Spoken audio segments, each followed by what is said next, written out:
Ayodhya case में अब supreme court में समाअत 29 जनवरी को होगी। इस बीच इससे पहले नई बेंच कायम की जाएगी। आज जैसे ही समाअत के लिए बेंच बैठी, मुस्लिम फरीक के वकील राजीव धवन ने बेंच में जस्टिस यू ललित की मौजूदगी पर एतराज जताया। चीफ जस्टिस ने जस्टिस यू ललित से बात की। जस्टिस यू ललित ने केस से अलग होने की ख्वाहिश जाहिर की। वाज़ेह कि अयोध्या केस में यू ललित कल्याण सिंह की पैरवी कर चुके हैं।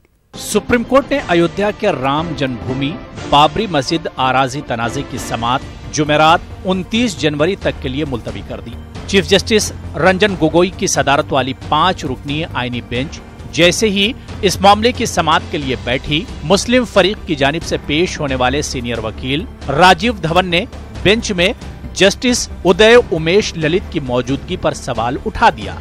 राजीव धवन ने दलील दी कि अयोध्या तनाजे से ही मुताल्लिक एक मामले में जस्टिस ललित वकील की हैसियत से साबिक वज़ीर आला कल्याण सिंह की पैरवी कर चुके हैं। ऐसी सूरत में इनको मामले की समाअत से अलग हो जाना चाहिए। इसके बाद जस्टिस ललित ने समाअत से हटने का ऐलान कर दिया, जिसके नतीजे में जस्टिस गोगोई ने ये कहते हुए अगली समाअत की तारीख 29 जनवरी तय कर दी कि जब बेंच का जज ही इससे अलग होना चाहता है तो समाअत के लिए नई बेंच की तश्कील जरूरी हो गई है। अगली तारीख जो होगी वो 29 जनवरी की फिक्स की गई है। 29 जनवरी को जो कॉन्स्टिट्यूशन बेंच होगी वो इस मामले की सुनवाई करेगी। जो डॉक्यूमेंट्स है वो 8000 से ऊपर पेजेज हैं, उसका ट्रांसलेशन 29 जनवरी तक मुमकिन नहीं है। इसलिए ऐसा लगता है कि इसको आगे भी टाला जाएगा ट्रांसलेशन के नाम पे। मैं वहाँ जो है गंगा जल पी करके और 1 महीने तक तपस्या करूंगा। या तो धर्माचार्यों से मेरा आग्रह होगा कि जिएंगे तो राम का मंदिर बनना चाहिए और नहीं तो अब जिएंगे नहीं। सुनवाई होगा, जल्द से जल्द राम जन्मभूमि के मुकदमा में नित्य प्रति सुनवाई करके केस फाइनल में पहुंचाया जाए। यह न होकर के और तारीख पर तारीख देने जा रहे हैं तो ये तो पूरा देश के जनता के भी लग रहा है कि लटका रहे हैं लोग। तारीख पर तारीख, तारीख पर तारीख।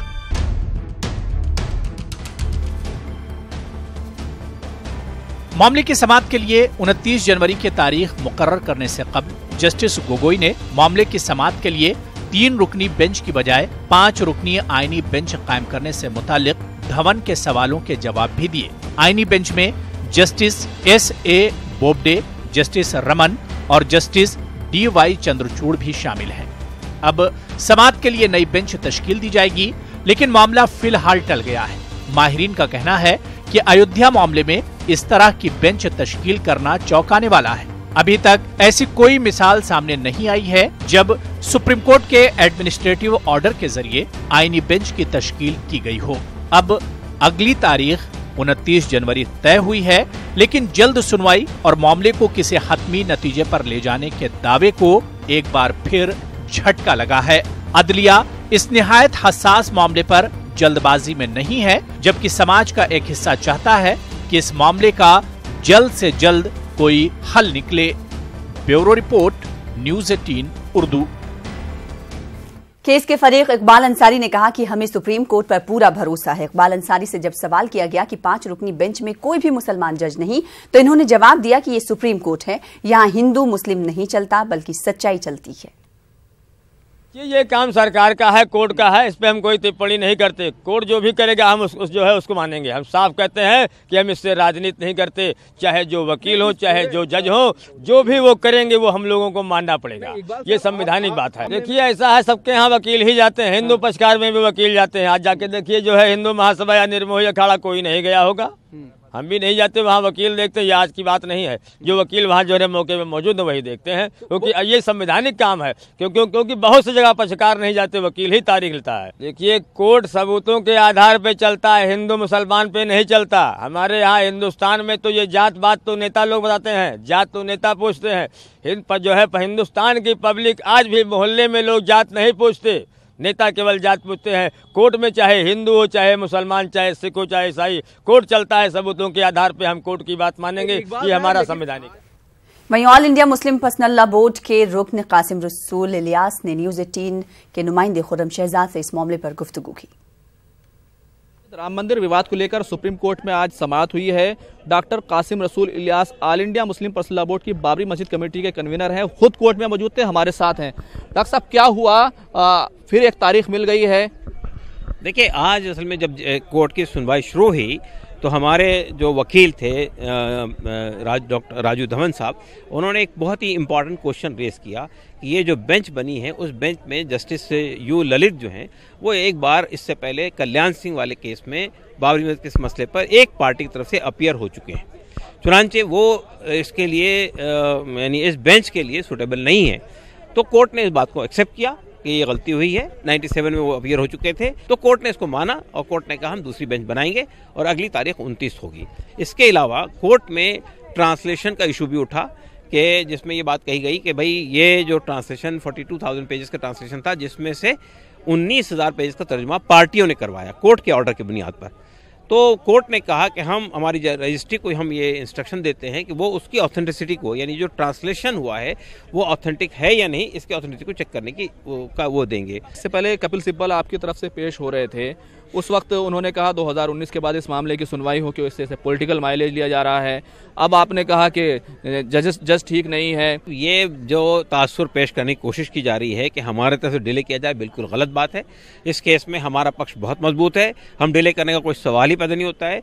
देखिए, पहली बात तो ये कि जब कपिल सिब्बल ने ये मसला उठाया था, वो बात ये सिर्फ थी कि एक मशवरा था कोर्ट के सामने कि चूंकि ये एक पॉलिटिकल इशू बन चुका है और जो पार्टियां इसमें इन्वॉल्व है वो पार्टी इसको पॉलिटिकल माइलेज के लिए इस्तेमाल कर रही है और ये हकीकत है, सब जानते हैं इसको। इसलिए अगर कोर्ट संजीदगी से इस सवाल को सुनना चाहता है 2019 के बाद सुना जाए। कोर्ट ने नहीं माना इस बात को, ठीक है, नहीं माना, कोई बात नहीं। आज जो इशू हमने उठाया था वो बिल्कुल पर्टिनेंट इशू था, बहुत रिलेवेंट इशू था। जाहिर है कि जो भी बेंच होनी चाहिए वो बेंच निष्पक्ष होनी चाहिए, उस पर कोई सवाल खड़ा नहीं होना चाहिए। और जाहिर बात है कि इस पर सवाल खड़ा हो रहा था। एक जज साहब इससे पहले अपेयर हो चुके थे एक पार्टी के लिए, तो वो कैसे जज हो सकते हैं इसके अंदर? स्पेशली हमने कहीं ये बात नहीं कही एक मुस्लिम जज होना चाहिए। अलबत्ता हमने ये बात कही थी कि अगर इसमें ऐसे जजेस होने चाहिए जो वक्फ से मुताल्लिक़ मामलात से वाक़फ़ियत रखते हों, जो वक्फ एक्ट को जानते हों। चूँकि मस्जिद जो है एक वक्फ की ज़मीन है, उस रेवेन्यू रिकॉर्ड, लैंड रिकॉर्ड, ऐसे जानकार लोगों इस बेंच में होने चाहिए। वो मुसलमान भी हो सकते हैं, गैर मुस्लिम भी हो सकते हैं। हमें कोई एतराज़ नहीं है, ना हमारा कोई मुतालबा है। अभी आप कह रहे थे कि हम क्यों डिले करेंगे और हमारा केस मजबूत है, हालांकि दूसरा फरीक भी ये कहता है कोर्ट में फैसले की बुनियाद टाइटल है, फेथ नहीं है। कि वहाँ मस्जिद मौजूद थी 450 साल से, नमाज हो रही थी उसके अंदर। 22 दिसंबर 1949 की रात में गलत तरीके से उसमें मूर्तियाँ रख दी गई और कोर्ट के रिकॉर्ड के अंदर ये मौजूद है। उस पर जो FIR हुई उसके अंदर ये बात कही गई है कि ये FIR एक हिंदू कांस्टेबल ने दर्ज कराई है और इसके ऊपर भी जो उस वक्त के जस्टिस वहाँ के कमिश्नर ओगरा साहब थे, उनका एफिडेविट मौजूद है। डॉक्टर कासिम रसूल Ilyas all India Muslim personal law board की बाबरी मस्जिद कमेटी के कन्वीनर, उन्होंने साफ तौर पर कहा उनकी तरफ से कोई देरी की बात नहीं है, कोई अड़ंगा नहीं है, लेकिन अगर कोई वाजिब सवाल है तो वो सवाल जरूर उठाया जाएगा। कैमरामैन नगेंद्र के साथ खुर्रम शहजाद, न्यूज़ 18 दिल्ली। उधर बाबरी मस्जिद मुकदमे से जस्टिस यू उदय ललित के अलग हो जाने का यूपी सुन्नी सेंट्रल वक्फ बोर्ड ने खैर मकदम किया। इलाहाबाद हाईकोर्ट के सीनियर वकील और सुन्नी सेंट्रल वक्फ बोर्ड के रुकन इमरान महबूद खान ने मीडिया से बातचीत करते हुए कहा कि माजी में जस्टिस यू ललित बाबरी मस्जिद मुकदमे में कल्याण सिंह के वकील रह चुके हैं। इमरान महबूद खान ने कहा कि जस्टिस ललित को इस बात की इत्तला सुप्रीम कोर्ट को पहले ही देनी चाहिए थी। इमरान महबूद खान ने कहा कि बाबरी मस्जिद केस की समाअत में हो रही ताखीर के लिए किसी भी फरीक को मौरिद इल्जाम नहीं ठहराना चाहिए। मानना यह है कि जस्टिस यू ललित को इस बात की इन्फॉर्मेशन बहुत पहले हो गई कि वो मेंबर ऑफ दैट बेंच हैं। ऐसी सूरत में उनको खुद चाहिए था कि वो CJI को इंटीमेट करते या इन्फॉर्म करते कि हमको इस बेंच का मेंबर न बनाया जाए, क्योंकि उन्हें पहले से ये बात मालूम है कि वो इसी से रिलेटेड मामले में कल्याण सिंह के वकील रह चुके हैं। तो ये जो डिले है ये from the side of bench है, it is not from side of any party. ये एलिगेशन एक पक्ष ने जबरदस्ती टालने के लिए ऐसा किया, बिल्कुल गलत। मनफी सियासी नजरियात की वजह से मुल्क की दस्तूरी व जमहूरी कदरें पामाल हो रही हैं। इस रविश को रोकने के लिए खुसूसी मुहिम और तहरीक चलाने की जरूरत है। इन ख्यालात का इजहार अहम तंजीम जमात इस्लामी की जानिब से लखनऊ में किया गया। जमात इस्लामी के मुताबिक मौजूदा इक़्तिदार में फिरका परस्त ताकतों को जिस अंदाज से बेलगाम छोड़ दिया गया है, इससे अमन पसंद लोगों की जिंदगी दुश्वार हो गई है।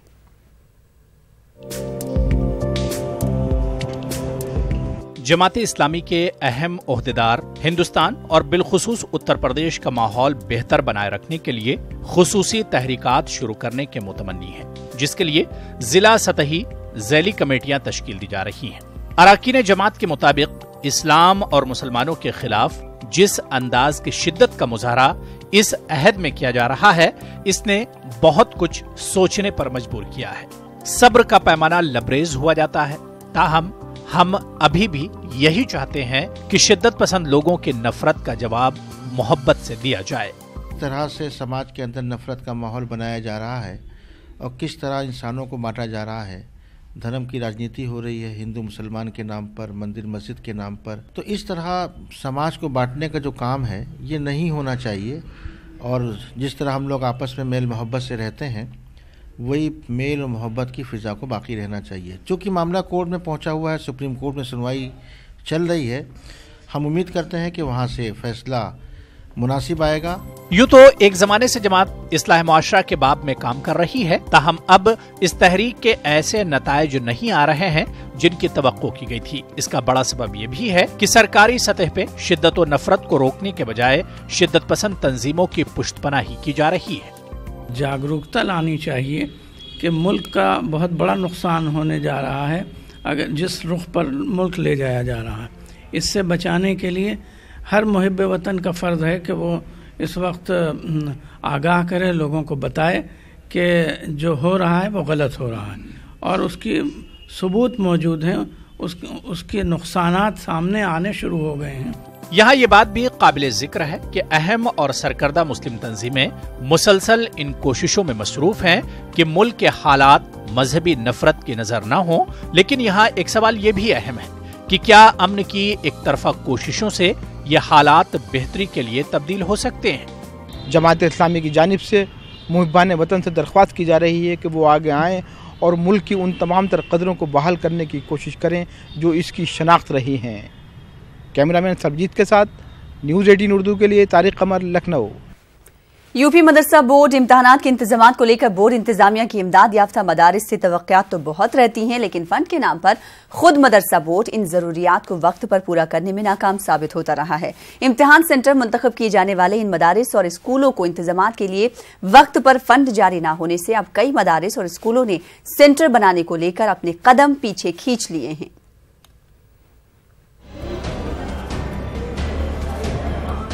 11 फरवरी से यूपी मदरसा बोर्ड के इम्तहानात शुरू होंगे। बोर्ड ने तारीखों के ऐलान के साथ पर्चों की शिफ्ट स्कीम भी जारी कर दी है।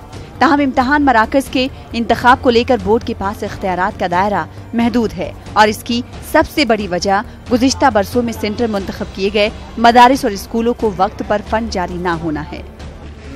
जैसे पिछले सालों में जो था पैसा उसका नहीं आया था, फंड नहीं आया था, उसकी वजह से बहुत से लोग तो पीछे हट गए कि साहब जो अच्छे स्कूल थे जहाँ पे सेंटर पढ़ सकता था, तो लिहाजा अगर फंड सही आता रहेगा तो कम से कम अच्छे स्कूल हमें मिलेंगे। और जैसे कि सुनने में आ रहा है नेशनल के लिए, तो नेशनल तो खुद ब्लैक लिस्ट था। इम्तहानी मराकज के इंतखाब और इंतजामात को लेकर सवालों में रहने वाले यूपी मदरसा बोर्ड का रिकॉर्ड इम्तिहान सेंटरों के ड्यूटी स्टाफ और कॉपी जांचने वालों के पेमेंट को लेकर भी खराब है।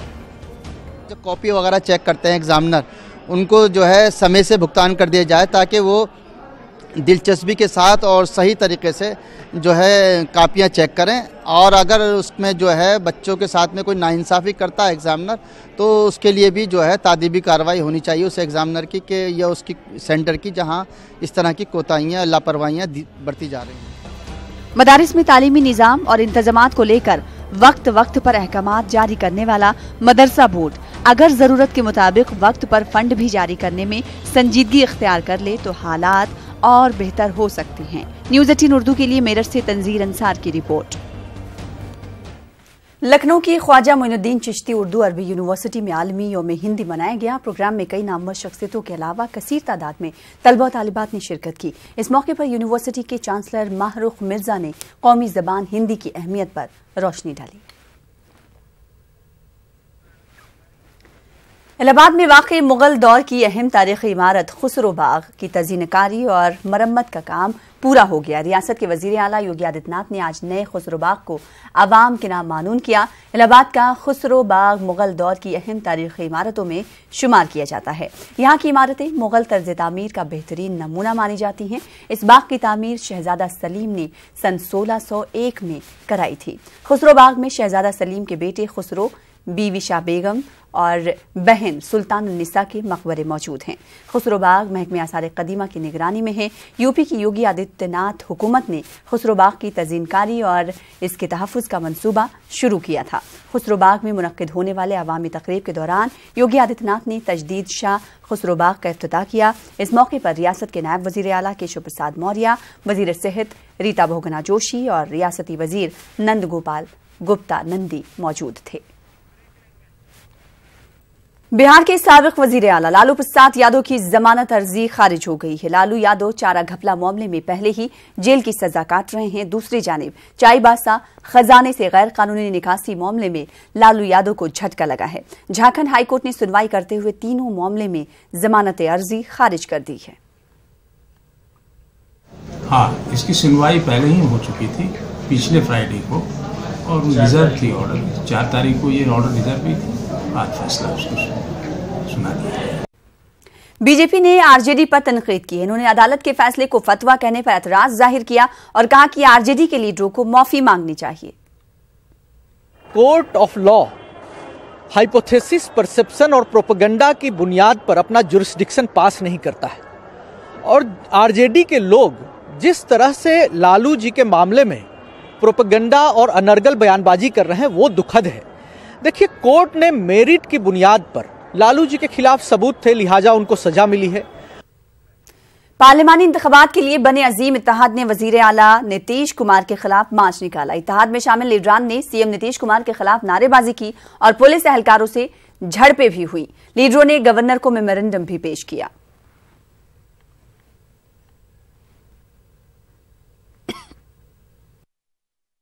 और हम लोगों को आप कहिएगा नीच है, हम लोगों को आप कहिएगा कि साहब सड़क छाप है। हम सड़क छाप नहीं है, बल्कि आपको कुर्सी से हटाने वाला, लोकतंत्र में विश्वास रखने वाला पॉलिटिकल पार्टी है। अभी हमारे निषाद समाज मछुआरा जाति के लिए, पिछड़ा समाज के लिए उन्होंने रोड छाप उन्होंने कहा, तो कहीं ना कहीं ये अपने मर्यादा को भूल रहे हैं। कार्यकर्ताओं ने नेता से आकर अनुरोध किया कि आपको आने की जरूरत नहीं, हम खुद काफी हैं इस निकम्मी सरकार से लड़ने के लिए। अरे मांझी जी आ जाएंगे तो सैलाब आ जाएगा। कार्यकर्ताओं के दिल में मांझी बसते हैं और जिस तरीके से नीतीश कुमार जी और तेजस्वी यादव जी के साथ जो अपमानित करने का जो भी काम फिर से शुरू किया है बंगला को लेकर के, उपेंद्र कुशवाहा जी के साथ जो किया है, तो ये कार्यकर्ता पूरी तरह से एकजुट है। मरकजी वजीर गिरिराज सिंह ने अयोध्या मामले में समाअत टलने पर नाराजगी का इजहार किया। इन्होंने कहा कि मुल्क में हिंदुओं के जज्बात का ख्याल नहीं रखा जा रहा है। दहशतगर्दों और नक्सलियों के मामले में अदालत तरजीही बुनियाद पर सुनवाई करती है, लेकिन राम मंदिर मामले को इल्तवा में रखा गया है। देखिए, देश के 100 करोड़ हिंदुओं को ये उम्मीद थी, जब बेंच का गठन किया गया तो लगा कि सुप्रीम कोर्ट तत्पर है, गंभीर है, लेकिन जो सामने आया वो दुखद आया और 100 करोड़ लोगों के अंदर निराशा आई, आक्रोश आया। क्या जानबूझ करके विलंब किया जा रहा है?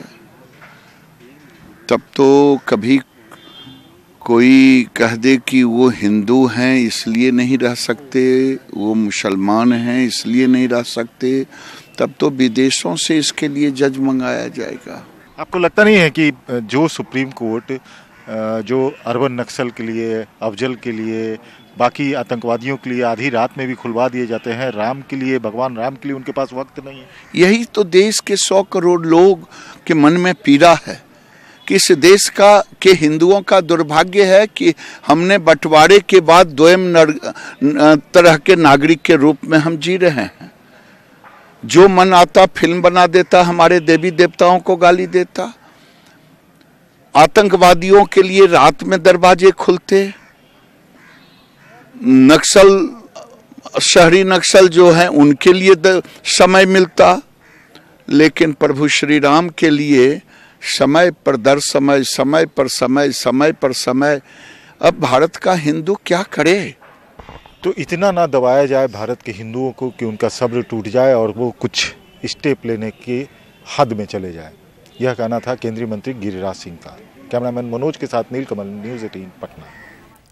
मरकजी वजीर रामविलास पासवान ने वजीर आजम मोदी को मुबारकबाद दी है। इन्होंने पसमानदा अल-आजाद के लिए 10% रिजर्वेशन बिल पास होने पर खुशी का इजहार किया। इन्होंने आरजेडी पर तनकीद भी की। इन्होंने कहा कि जिन लोगों ने रिजर्वेशन की मुखालिफत की है, इन्हें अवाम इंतखाबात में सबक जरूर सिखाएंगे। जितने लोगों ने समर्थन किया है उनको तो मैं धन्यवाद देना ही चाहता हूं एनडीए की तरफ से, लेकिन हम प्रधानमंत्री जी को बहुत बहुत धन्यवाद देना चाहते हैं कि जिस तरीके से उन्होंने जो है इस बिल को लाया, कैबिनेट में रखा, फिर उसके बाद पास हुआ, है ना। तो इसके लिए क्या कहते हैं कि सरकार की जो नीयत होती है वो सबसे बड़ी चीज होती है। लालू यादव ने बिहार की राजधानी पटना में भी जल्द मेट्रो रेल की सहूलत शुरू होगी। शहरी वजीर सुरेश शर्मा ने मेट्रो रेल के लिए राहें हमवार करने की बात कही। उन्होंने कहा कि इस माह के आखिर तक मेट्रो की शुरुआत में आ रही तमाम दिक्कतों को खत्म किया जाएगा। सुरेश शर्मा के मुताबिक जल्द ही वजीर आजम मोदी और वजीर आला नीतीश कुमार मेट्रो रेल का संगे बुनियाद रखेंगे।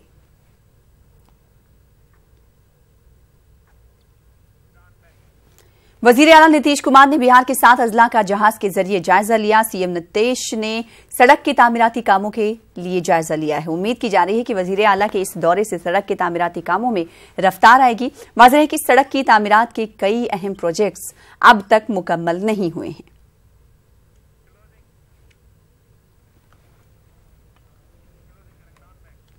फिलहाल इसी के साथ इस बुलेटिन में इतना ही। मजीद ताज़ा खबरों के लिए आप लॉग इन कर सकते हैं हमारी वेबसाइट news@tinodo.com पर। आदाब।